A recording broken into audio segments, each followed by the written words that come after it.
Alrighty then, I hear we're live and ready to go. So, hello everyone, I'm SRGTsilent. I want to point one thing out immediately. You'll notice the category is Emulator. The reason for that is because, look at this. This is an N-Gage game. I don't own an N-Gage. So yeah, we are going to do a new game, which means that we are not going to use our previous inventory. So with that, time is going to begin when I hit no here, so we will get started in 3, 2, 1, go. Now, I have a pretty specific button configuration for this game. I'm playing this on a DualShock 4. This game takes place, oops, accident in life. I believe it's after the events of 4. The game Degeneration is based off of the events of the Degeneration movie, which cover Leon and Claire in the airport. If you have ever read about it, check it out. If not, no worries. It's interesting. This being a mobile game is, well, it's not going to be the full generation, but it'll be part of it. So the main thing that we're going to be doing here is aiming for headshots. Also, Cunningham really likes talking to us. We want to quick turn here. It takes 2 headshots to down any normal zombie in the game. So the first headshot will always stun, the second headshot will down them. We don't want to pull out the gun unless we have to. We don't want to fire 2 shots unless we have to, because this is new game. Our ammo is pretty important to us. You're going to see me picking up a lot of handgun ammo whenever I can, in order to make life easy, because if I run out of handgun ammo, the game becomes a bit annoying. There's also these fire extinguishers placed throughout the place, which apparently if you shoot a fire extinguisher, it instantly explodes. Didn't know that, but cool. There's also these locks. We have to shoot a few of them. Oh, and because this is a mobile game and they needed to pad out content, we get QTEs. So you'll notice that I'm doing some QTE inputs. If I hit any button at all other than the one flashing on screen, I will die and potentially get kicked back to the main menu. So we're not gonna do that. Now, we can't go through that door because we need a key card to get through it. So what we're gonna do is go this way, and we're gonna meet our first merchant. We're not gonna do anything about the merchant yet. He's gonna be more relevant later. Unfortunately, no, he's not as cool as the Resident Evil 4 merchant. He doesn't ask, what are you buying, or anything like that. But this game does feature yellow herbs, which do increase your health. You can use them as you pick them up, which is awesome. You don't have to go into your inventory and use them. So the only time we're going to go into our headshot. The only time we're going to go into our inventory, if we can help it, is to swap weapons the 1 or 2 times that we do that. Now, you'll notice there that I killed one zombie and the other. Zombies will body block you. So, ooh, this is good RNG. Every zombie position is completely random, what they do and where they are. So, I have to walk around zombies. I can't walk through them, which is really annoying. But I can push them, though pushing them is pretty slow. Also, that was Chapter 1. There are, I think, 13 chapters in this game. So we're gonna attempt to stun the captain. Unfortunately, we didn't, but things worked out for us. And we're gonna go into the plane. So the story of Degeneration is a airplane that was going to land here. Somehow the oh god, I'm gonna get grabbed. I don't know if it is the T virus in this game or what, broke free on this airplane, which infected everyone, causing it to crash land into the airport, infecting everyone. You guys know the basic story of how Resident Evil works, essentially. Something bad, something, everyone infected. You know, the usual. Basically, we just want to avoid getting grabbed and kill any zombies that get in our way. Exactly. And now we're getting into chapter 2's QTE. That is indeed a plane turbine, and if you fail that, exactly what you think will happen will happen. So we're going to head over here and meet this dying SWAT guy. The SWAT team was sent in before us, and we're trying to meet up with him, and he is going to tell us that he can't make it, but here's where you can meet the rest of the SWAT members. Take my shotgun with you, it'll be useful. And he is right, the shotgun is very useful. We only use 3 weapons in this run: the pistol we get, the shotgun we pick up, and one other which I'll get to later. So right now Leon is on the other side of the airport trying to meet up with the SWAT team, and he gets introduced to a new set of enemies. These are firefighter enemies. Firefighters are... Come on. Sometimes the reticule will just not... or the bullet just won't hit. Firefighters are very annoying because they will try to grab you and they will charge you. So it's safer to just shoot the firefighters if you can. These guys are an exception because we just have to run past. And now we're going to get introduced to our first major enemy. And... well, let's just say this game kind of diverges a little bit. That's Tyrant. Yes, that is I think T-1000 from the original Resident Evil game. I don't know why he's here. Don't ask. That was indeed him. We just had to do a quick QTE to dodge out of his way. Nice and simple. We went and picked that up. That, I believe, is a memo talking about some airport codes. That firefighter is actually in a really good spot. Every zombie in this game is completely random. Their relative position is fixed, but beyond that, where they are actually within that position is random. So, like, there'll always be 2 firefighters and that big guy over there who's called a spitter in this hallway. See, that's what I'm talking about, the runner. I thought I could make that, and unfortunately I couldn't. But where they are in the hallway is pretty much entirely random. Unfortunate, didn't get that headshot. So that's a senator. He's really important, and kind of the reason that we're here is to figure out what he's doing and where he is. Also, our girl Claire was in that cutscene. You might not have seen her because I skipped it. We'll be seeing Claire later. Don't worry about that. She's not gonna look quite like what you expected. Like, you can see Claire on the screen right now. I was given some liberties to decorate stream, given the layout of this. Remember, this is a N-Gage game, so the resolution's a bit weird. So I took those, and that's the Claire from the movie. Not quite the Claire from the game. Alright, so we're going to take these guys out. And now, at the end of this hallway is a doorway. If we get too close to this door, that zombie is actually going to... No! Excuse... it. Okay. That zombie is actually going to, kick the doors open, hitting us. So we have to bait him to come out. So we're gonna get the medical supplies, and our good old boy Tyrant is going to show up. We get another QTE. Tyrant's gonna try to kill us, but we know how to dodge him. Also, get wrecked, Tyrant. He's just gonna run into a wall. And now, this is one of the most annoying points of RNG. You saw me swap to the shotgun. Tyrant takes 4 shots to the chest, but a shot only counts as full damage if he staggers like that. This is really good. He never does that. It's very possible for Tyrant to just kinda... not with your bullets. I should have quick turned there. I accidentally just casually walked around. But I actually got 4 staggers, which was very, very good. I also accidentally picked up that red herb, or yellow herb, so I'm going to manually use that, heal, and then swap the pistol because I had to go into the menu anyway. But yeah, that was a really good Tyrant. Again, I think it's a T-1000 was what he was called in the first game.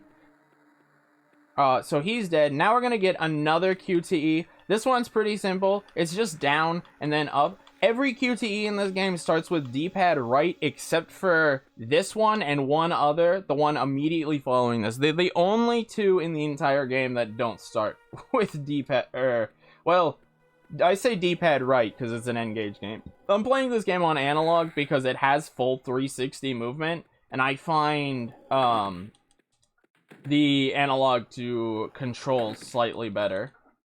So there's our girl Claire. You saw her for a second there. She's something. But we never play as Claire. They kind of just decided not to include that part of the movie in the game. It's literally just the airport section with Leon. They cut, if you guys know the rest of the movie, they literally cut it all out for a mobile game. No. The hitbox or the trigger box to activate those is so annoying. Alright, so a quick grenade, we're just gonna dodge it, and we get introduced to our next type of enemy. These are SWATs. The infected SWATs are one of the only enemies that take 3 headshots. We're gonna fire him 3 times, stun this guy, squeeze past him, and then we're just gonna ignore these zombies and walk quite around them. Going slightly out of the way to avoid a zombie is faster than pulling out the pistol to shoot them, and also faster than getting grabbed by them. That is obviously the slowest option, is to let them grab you. But if you let them grab you and you kick them off, it does knock other zombies around, which is good. Now, these two can be random. Unfortunately, they're in a position where I pretty much am forced to take one out and shoot one. We're gonna get another doorway here that is meant to trick you. If you get too close to that doorway, the zombies will open it. So we're gonna grab a key card, grab that money. That money is pretty important because we need 2 sources of money to be able to buy a upcoming item later. Please quick turn. So now that we've picked up the money from Tyrant that we got earlier, and that money that they just dropped there, we'll be able to make our one purchase in the game that we are going to. This game does, I'm gonna be honest, it features quite a bit of backtracking, but it doesn't feel too bad considering this is a mobile game. Trust me, it's actually quite high quality in my opinion. If you own an N-Gage or want to get EKA2L1, which is the emulator that we are playing it on, I highly, highly recommend it for this game. We also get introduced to dogs here. Dogs can only grapple you. Oh, God. Dogs can only grapple you if you run directly at them. If you run just slightly askew, they will pretty much never grab you. Please quick turn. Leon! Ugh. It's fine, guys. It's fine. Quick turning in this game is weird. It's supposed to be 2 back presses in quick succession, but it's actually like 1 to initiate and then 2 in quick succession to get the full turn. So, and then if you hit it a 4th time, he will quick turn again and enter some quick turn loop. So if you see me quick turning around a bunch like that, it's yeah, that's the one bit of wonkiness in this game's controls. So we're in chapter 6 already. We're like halfway through the game or something. It's crazy. This is not a big game. And we are going to pick up some more ammo and drop into this room where we're going to meet a SWAT member. Now this SWAT guy is going to tell us basically, man, I ain't going out there. There's zombos out there. Who do you think I am? So we're going to open the door, and he's going to basically yell at us and go, what are you doing? You're opening the door? You're letting the zombies in here? And now we have to just literally sit here and take out, I think it's like 16, 17 zombies, including the initial group I took out.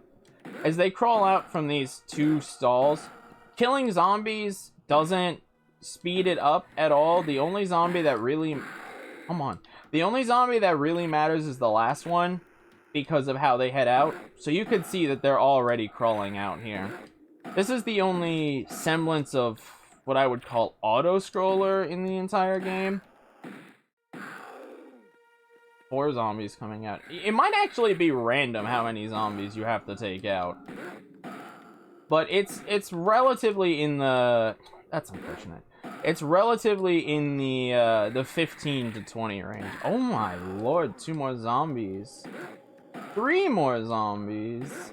What is this? That was a lot of pistol ammo. That is unfortunate, but we should be fine. I know where to get some backup pistol ammo. Yeah. Oh, actually, never mind. He dropped. They dropped a lot of. Pick it up, please. They dropped like 20 handgun ammo, which more than makes up for that. Each pickup is 10, so that's plenty. Cause 10 shots is 5 zombies without any misses. Right, so these zombies that we have to stun, there's another one right here, so if I hug too tight, I will actually get grabbed. Let's see where these guys are. Captain and Lady are in a good spot. They could be pretty much anywhere in here. These are a lot of blind turns that we really don't want to accidentally, you know, just run the corner directly into a zombie. You saw him right there on my right, maybe. Then there's some dogs here. A lot of this, like, we really do not kill anything that we do not have to kill in this game. Just because you really don't have to kill anything. You don't even need to use the knife. It's funny because normally in a Resident Evil game, if you've watched any of the runs, they really often use the knife. In this game, the knife's, I'm not gonna say bad, but being a mobile game, it's kind of awkward to use the knife when the knife kills just as fast as the pistol does. So you can shoot from a distance in the head twice with the auto lock on. The knife also doesn't get any kind of auto lock on like the pistol does. So it's one of the few games, I've not watched like all the Resident Evil games, but I've watched a couple. I'd say it's one of the few ones where the knife really is not the optimal option. But I'm the only one who's ran this game, bar the other mobile runner who put a couple ILs up. So like, please check this game out. It's like a 25-30 minute run. Just check it out, download it, mess with it, find some strats, find an out of bounds. I don't know what you want to do, man. So we're heading to baggage reclaim. This is probably the most annoying level in the game, because we have to go to a switch, go to a key card, go back to the switch, go to a different switch, go back to the switch. Just a lot of back and forth just to successfully get through this area, because we have to restore power in order to get essentially what we found out at this point was we wanted to meet the SWAT team, rendezvous with them so that we could get out, but it turns out that there's actually a second plane coming to this airport, and its autopilot is causing it to come here, so we have to remotely deactivate the terminal to turn off the plane's autopilot so that it won't crash land into this airport anymore. Don't worry about what happens after we turn off the autopilot. It's fine. It just means that the zombie outbreak's not happening at this airport that is already in a zombie outbreak. Also, we got introduced to firefighter zombies a little bit ago. These are a tougher variant of the orange ones. They have a helmet, so they take 3 to 4 hits. They also have a oxygen pack on their back. Oxygen is extremely flammable and reactive. So if I shoot it, it will cause it to explode in, please don't grab me, a couple seconds. However, even on easy and even at full health, the explosion will one-shot Leon. So I do need to be very, very careful about not being too close to a zombie when it goes off. That includes fire extinguishers as well, but it's... What? Okay. My controller, like, seized up and I stopped moving, so I had to shoot him. But, yeah, we're pretty much not going to shoot any of them anymore. So this is the actual worst thing in the game. What is going to happen is I'm going to hit this switch, and when I drop back down, there is going to be 3 zombies. Where they are is random. That's really good position. These zombies can be in the room that I am in right now, and if they are in the room I'm in, that is a very close quarters environment with these with 3 zombies, and you will basically guaranteed to be grabbed, if not once, twice. Getting grabbed doesn't really do... Oops, my bad. Doesn't really do a ton of damage, but we do want to avoid it when we can. Thank you for the luck. So we came to the back. We're gonna pick up our only shop purchase, the riot gun here. If you don't know what a riot gun is, it's basically a more powerful shotgun, and the reason we want that is for there are still 2 new enemies left to get introduced on this run. Okay, so we're in the cargo hold of a plane. What we're going to need to do is grab a key card with a code on the back. This code is very important to Resident Evil history. If you guys know anything about the series, you will already know what the code is, but feel free to take some guesses as I get my way through this plane to the end. Like I said, it's very important to the Resident Evil series. It's a 4-digit number. Super important to the Resident Evil series. So yeah, I'm just going to be making my way through this plane. They can actually grab me while I'm putting the code in, so I'm just gonna casually take them all out because it's safer that way. So here's the console I need to put the code in. The code is 1996, if anyone was thinking that. Congratulations. If you don't know what 1996 is, that is the year that Resident Evil 1 was released on the PlayStation 1. So now we're going to get... What? Is this another tyrant? Who's this? So, turns out that not only... None of those shots connected. Not only was... That's our first shot that hit. This is another one that we need like 4 staggers on. And we really don't want to get hit too much on him. Not only is T-1000 in this game... Whatever the heck the tyrant from Resident Evil 2 is also in here. So, yeah, he's here. So, I guess that's a thing, guys. We get 2 different tyrants in this game here. Use my first aid spray, put my handgun on. That's the final fire extinguisher we're gonna shoot. You can see the backpack exploding there. Grab a key card over here, which you do unfortunately have to grab. That's the employee access card. Oh, also, to anyone wondering, yes, I did need to assign 3 buttons on my controller specifically to enter the code 1996. I have a button designated to the 1 key, a button designated to the 9 key, and a button designated to the 6 key. Good stuff. Excuse me. Go through. Alright, so we are heading on in. That zombie is unfortunately not in a good spot. And we're going to head into the baggage reclaim. Now, there is a zombie here, or a zombie dog. Depending on what he does, we have to react differently. Because he showed up and we can see him, we can actually take a tighter line. That's the only blind zombie. If you don't see that dog and you attempt to take the tight turn, you are literally going to run directly into him, which is going to get you grappled by that dog. Alright, so generator tunnels. We're going to turn on the power, and with this, we are in the end game. So, take this guy out. Alright, we'll just kick him, that's fine. Stun this guy, reload, because I'm going to need it. And let's just get through these generator tunnels. This is like the final approach. Game pretty much throws everything it has at you. Firefighters, helmeted firefighters, dogs, you name it, it's all here. Putting ammo in your way that literally the shoot... Oh god. The shoot button and the pickup button are the same button. So if I accidentally walk over a pickup... I will prioritize picking it up over shooting, which can be really annoying. So we're going to do our final menu here. We're going to put our riot gun on one more time. We're going to interact with this, and we're going to finish the second to last chapter. So this is chapter 10. This is the shortest chapter in the game.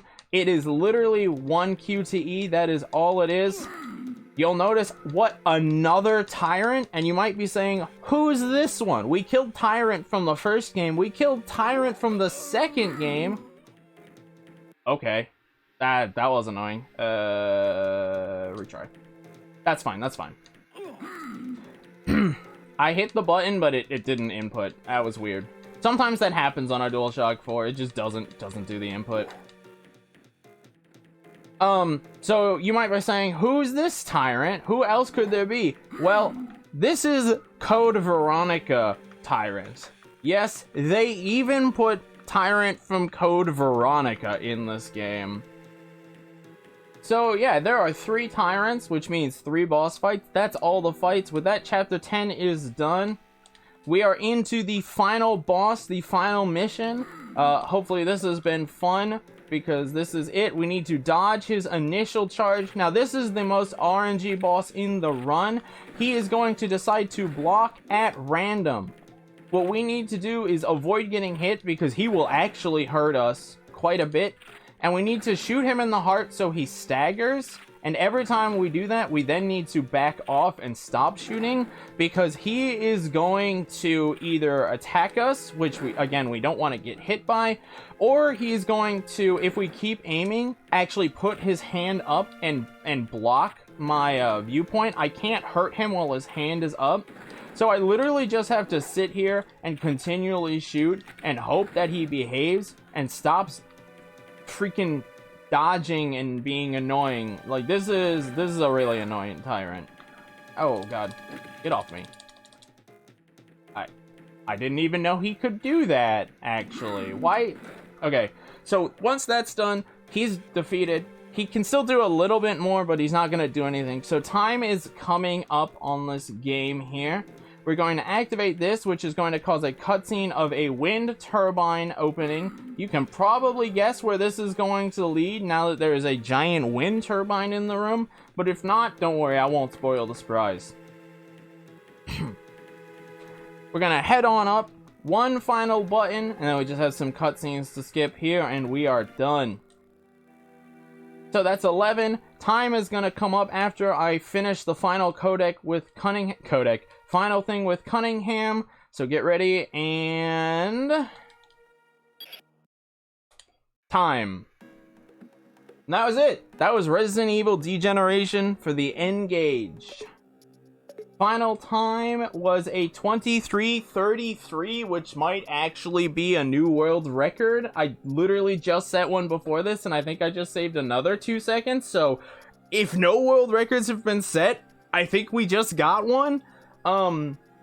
But yeah, check me out, twitch.tv/SRGTsilent, as you can see, and let's keep the marathon moving. You guys have a good one. Come run the game.